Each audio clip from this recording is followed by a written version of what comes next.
Good morning, good morning, good morning, good morning. Come on in, come on in. Hit that like and share button. Come on in. This is the day that the Lord has made, and we're going to rejoice and be glad in it. Thank you. Come on in, hit that like and share. Hit that like and share. Let's welcome some folks in on today. Good morning, good morning, good morning. I want to say good morning to the Dean, to Mother Margaret Feaster. God bless you. Thank you for joining already this morning. To Lady Marcy, come on in.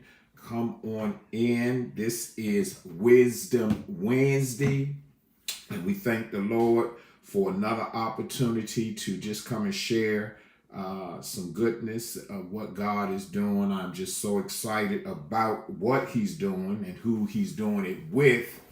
So come on in, hit the share, hit the like button. I tell you, my Wednesdays is always my busiest day.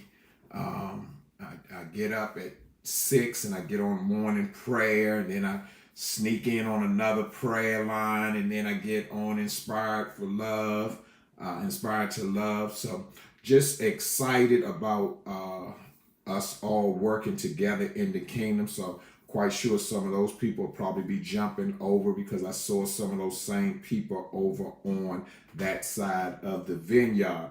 But today, as I say, good morning to Pastor Todd. God bless you. Thank you for joining this morning. We're waiting for our other host. Here he comes. Good morning. And here he is. Good morning, Javaris. God bless you. How you doing? Good morning. This is the day that the Lord has made. We're going to rejoice and be glad in it. How's everything? How did you sleep last night? I slept pretty good. We got in pretty late. We got in late. We got in late. Our schedule has kind of changed, and so we had to make some adjustments. But we're just excited about what's going on. And so, as always on Wednesday, I pretty much like to hear from you. So what's on your mind this Wisdom Wednesday? What's on your mind? Nothing, man. You ain't got nothing on your mind? As long as God wakes you up, man, you got another chance to. Don't start nothing now. Don't start nothing. I ain't starting nothing. Let's say, long as He wakes you up, you have an opportunity to improve on what you did yesterday. Because I believe every day, regardless of who you are, and good morning to Instagram, good morning to our YouTube family, and of course, good morning to our Facebook family. I think every day that we wake up, it gives us an opportunity to make improvements from the day, regardless of how good the day before was. It's still an opportunity to make some changes, because none of us are perfect. And so therefore we realize that that it's important that we stay on the right path. And I think that's one of the major things that I'm trying to make sure. Good morning to Pastor David.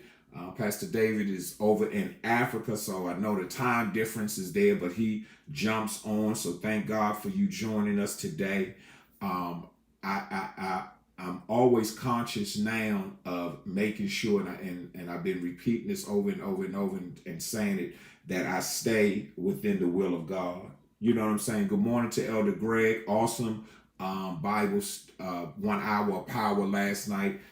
Greg and his sister kind of like tag team. She came behind him, and I tell you what a mighty inspirational word that both of them left us with on last night. But I think it's important that we continue to aim, I want to say, at staying within the will of God, because a lot of things that we tend to do. God bless you, Pastor Fisher. Thank you for joining. Awesome presentation this morning. The young lady, very transparent. I believe that she did touch some souls. I had some flashbacks of what she was talking about. But I think it's so important that we continue to strive to stay within the will of God. A lot of times we tend to step outside of the will and wonder why things are not always going the way that we think they should go. But as long as you strive to stay within that will, he will lead, guide you, and direct you. Good morning to Elder Feaster. Thank you for joining. So, Lady Patrice, God bless you. Awesome, awesome, awesome. Inspired to love this morning. I enjoyed the young lady's transparency when it came to her testimony. And a lot of times I think that's what we have to be, transparent. But, as we are going into these summer months, and you're doing something now. You want to talk a little bit about some experiences that you're having. I mean, as far as like just even in how opportunities are coming your way now.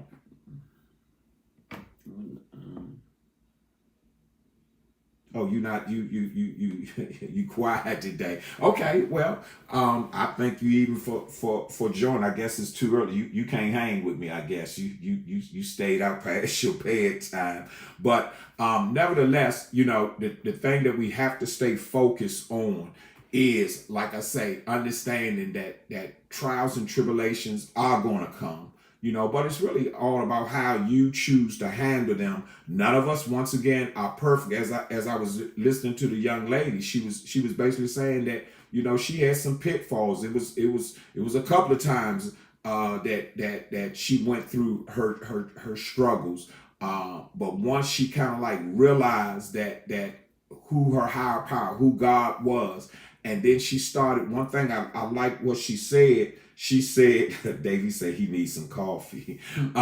One thing I do like that she said was, once she started loving herself, wow, and that was powerful. A lot of times, our biggest struggle is we stop loving ourselves. We stop thinking about ourselves. One of the scriptures in the Bible, and I used to always share this with Lady Cheryl, because Cheryl had a heart of gold, and sometimes I disagree with that. What's that? You disagree with what? What you just said. Okay, talk to me about it. What you disagree, so I can correct you since you disagree. I'm not saying that's not true, but I think no, say what you disagree with, so that they'll understand. I disagree with you saying that people fall out of love with themselves. I think people get full off of this ego of themselves, and they feed this ego of themselves, and then when that ego isn't fed to their liking, then it becomes a problem. And I mean, I'm a victim of it too. As far as when I played college ball, you get this ego about yourself. I'm the best. I'm the man. This, that, and the third. And then as soon as that ego get tested, now you crumble. You crumble. Wow. So I just feel like people be full off of ego. And need to be, full off experience and education, because that'll help you go way longer than, an ego or self-love will. Yeah, but so I mean, I'll let you slide that in. But even with that, the one thing the Bible speaks of how powerful love is, and at the end of the day, even with your ego, how do you differentiate ego from love? Well, one is emotional mindset. Really, your ego is an emotional mindset. So what is love? Love is actually an emotional. It's not a mindset. Love is an emotional portrayed. There's a difference. You show love. Okay. You think ego. Okay. You follow what I'm saying? And so when you really look at it from that standpoint, and I understand where you're coming from, but at the end of the day, I know that it's important, and the scripture kind of like backs us up. And this is what I used to when I used to sometimes share with your mom. The Bible speaks of love thy neighbor as thyself.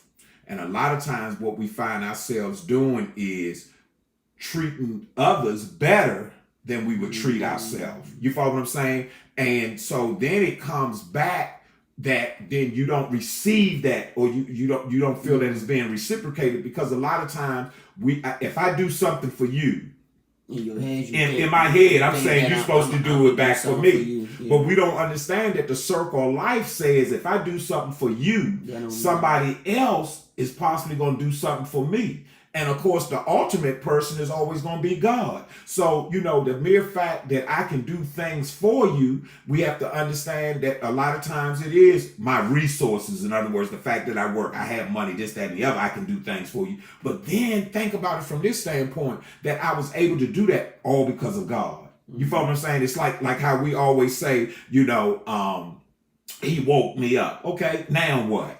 You know what I'm saying? Okay, He woke you up. So what are you going to do for the remainder of the 23 hours and 59 minutes of the day, because He woke you up? Because we have an assignment, and part of that assignment that we have has to incorporate love in it, because if you don't have love, trust me, throughout that course of the day, any actions that you do will reflect on that. You know what I'm saying? So I understand the ego side of it, and I think that's probably one of the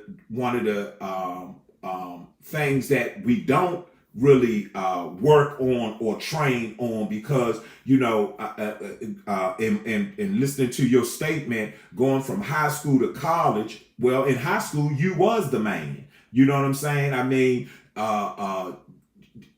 personally, on the field, looked like you could do no wrong.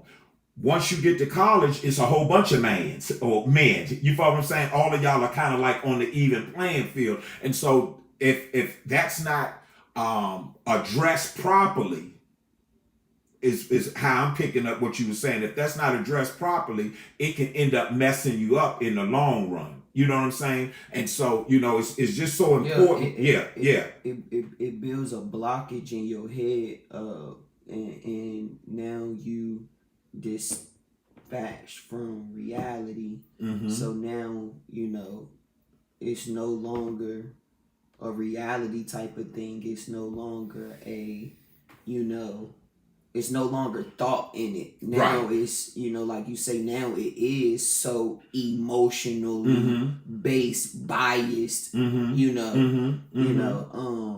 I mean, you also can't, dictate your race based off the next person.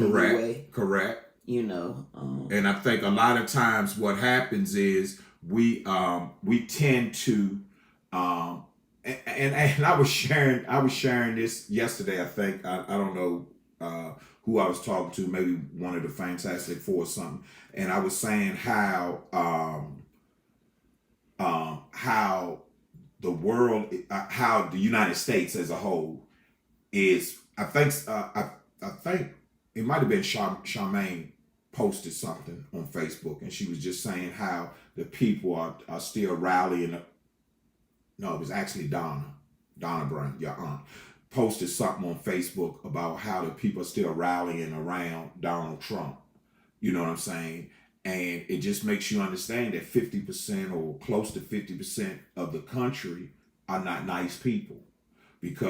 And I can say that because anytime I want to step on you in order to succeed, you follow what I'm saying? Then that's a problem. I mean, if we can't go up together, if we can't do this thing together, then I've got issues. And I think a lot of times we don't address that because, in the field that I'm in insurance industry, especially on the health side, I used to always say that it was funny how the other side said you didn't need it, but yet they had it. And anything that you have, I feel that I should be entitled to at the same time. So a lot of times, even when it comes to the sharing of love or the ego, as you said, we kind of like, I got it, but I don't care about how you feel. But if I care about how you feel, then we both can make it together. Are you following me on that? So it's just important that we continue to strive forward, to push, Good morning, Lady Todd. God bless you. That, Thank that you for wasn't where I joining. was going with it. Okay, go ahead. Go. No, I No, was just, explain it. Yeah, go ahead. it's nothing to explain. I was just saying that we not in the same race, so you don't have you can't look at other people and look at their race and dictate it off of yours. I mean, comparisons is the thief of joy. So like, if you always focused on what the next individual got going on in their life, then you never gonna be able to fully focus on what you got going on in your life. So if you're not able to give yourself 100, then how do you expect to be able to complete whatever you're trying to complete? I mean, to be able to complete a mission, you have to be full into the mission. You can't hit a home run without going up the bat. Can't hit a home run without going out the bat. So okay, so based off of what you just said, so where do you see the disconnect as far as because you said it's not about the race type is basically what you're saying. So where's the disconnect then? What disconnect? You're saying I can't relate to that, or I can't. I'm not saying you can't relate. Okay, explain it. I mean, help us out. I'm just saying you went a different way. Okay, well, explain it. That's what I'm saying. I just explained what I was talking about. But I'm saying, so where's the disconnect though? Because there's a disconnect, and even in this conversation, it's a disconnect right now. So connect me to what. I don't know how to connect. You chose to go a direction of what I said had nothing to do. See, that's what happens with the generational gap. You know what I'm saying? But the truth to the matter is still there is a disconnect, and where the disconnect is, sometimes it is involved in race, sometimes it's involved in male versus female, sometimes it's financially disconnect. I mean, so what I'm saying is one of the problems that I see in life is that we tend to put people in their own box based off of where we are versus us working together, because we're outreach ministry.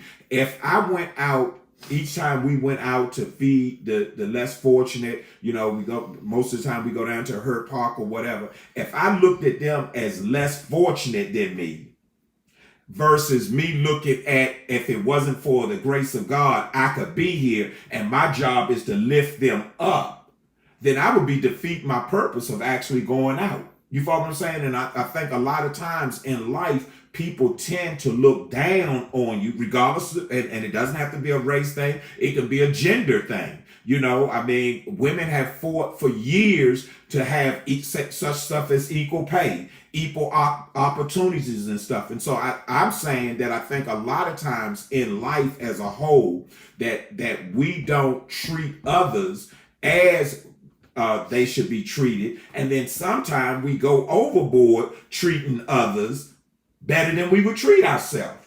It don't hurt to be kind. Yeah, I mean, and I think I heard somebody say, I think it was probably on Phenomenal's women's prayer line this morning. I mean, I be hearing so many different things, but just saying thank you. You know what I'm saying? And I used to tell people all the time, it doesn't take being saved to say thank you. It doesn't take being saved to be nice. You follow what I'm saying? I mean, a lot of times we tend to say, make it seem like being saved automatically creates you. Good morning to my cousin Helen. God bless you. Please call me today. A lot of times we tend to put salvation as this ultimate. When a person is doing great, it's because they saved, and when they're doing bad, it's because they're not. No, some things in life is just when you wake up this morning and you come into the kitchen for the first time, me saying good morning to you and you saying it back to me is the right thing to do. You follow what I'm saying? And so a lot of times we have to bring and put people on the carpet. Just like you say, walking in the store, it doesn't hurt for you to open the door, whether it's a male or female going through it. I've seen times where we've gone in where I've opened the door, then that person I opened it for, they open the next door if it's a double door to let you in. Being nice is just the right thing to do, and I think a lot of times Yeah, a lot of times what happens is we tend to make excuses for people not being nice, and it's time for us to realize that, listen, there's certain People make us too many excuses for them not being nice. Yeah. But and then we'll go back with some cultural things, because I want to throw this out to you before we close out. But we were talking about sports on yesterday, and the difference in like your European athletes versus the Americans. So kind of like elaborate just a little bit on how you was just looking at what's the center for Denver and what he really how he really was looking at the championship and everything. As in what? As far as it was just a game to him. He won the championship. Now he's like, I'm ready to go home, chill with my family. Whereas over here, we want to make a big hoosha-do out of it, the parade. Go ahead. Well, no, it's different anyway, because what the United States really don't understand when it comes to sports is the world is each individual country has 100 teams in it. Okay. So when a team in Slovenia wins, or say Jokic or whoever, a team in wins the championship, they not winning the championship for Ukraine versus Russia, this, that, and the third. They win the championship for whatever little city or whatever that's in Ukraine, that little inside of the big European country. Okay. So, for example, I mean, to think of it like, for real, those places that don't have pro teams, and how do they treat their championships? So like the NBA is all about, I mean, any major sports is all about marketing. You got to market your best players. Michael Jordan, Kobe. Right. You market them. You send them over countries. You market them. You get them shoes. This, it's that, always and about third. the dollar bill. It's about the money. I mean, it's a business. They marketing. When you got to do an individual like Jokic, who's a born European, only comes over here for basketball. They win a championship, or they ask him, yo, you're the first person to ever do this, that, and the third. And when he has all these dry answers, or you win a championship and you don't want to go to the parade, so they have to entice you, or whatever that means, to get you to come to the parade on Thursday before you leave the country on Friday. Even when you leave the country on Friday, GQ not over there, this, that, and the third. So the NBA's best player is making it hard to market, their brand, and I mean, you could bring that, you could bring it into church as far as church, as in, it's a lot of star players, that are not allowing God to be able to market their brand across the world, and for whatever reason, but that's what the kingdom is all about. Is really, you can tie it right into sports. It's about marketing our brand. We want to market our kingdom brand around the world. And to do that, we need our star players available. We need our star players to perform. We need our star players to show up. Know what? So. And when you saying star players, we're talking about the pastors, we're talking about the choir members, we're talking really about everybody because everybody's really a star on this team. You have to star in your role. So when I say star player, I'm not talking about the player that's going to be talking the most. I'm not saying the player that get paid the most. I'm talking about your role.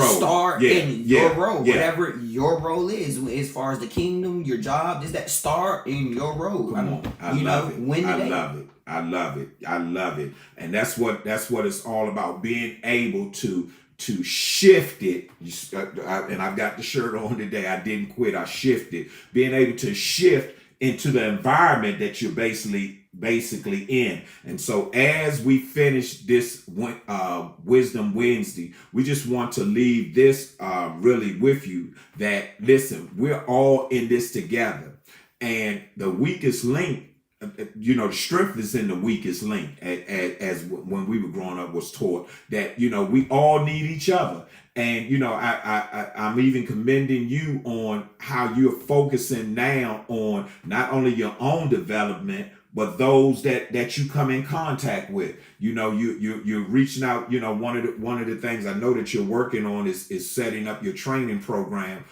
because you realize that even in the sport that you played, and some of them are not getting the proper training per se, or even being the love. I know, man, you was talking. Yeah, some people just don't care. Yeah, I know, man. You was talking the other day, and you was sharing. I think even when we were talking to Destiny or something, you was just sharing how I was one of your biggest supporters. You knew that I was going to be in the bleacher. You know what I'm saying? You knew that I was going to be in the bleachers, not only in the bleachers, but I was going to be in the bleachers talking smack. Because why? You were on the field and I was out. That's where I go back to talking about that love, because although you had the ego on the field, I had the love in the stand, because I loved what I was seeing, and my love was being pushed out. That energy that I had for the love of you and the sport was being pushed out.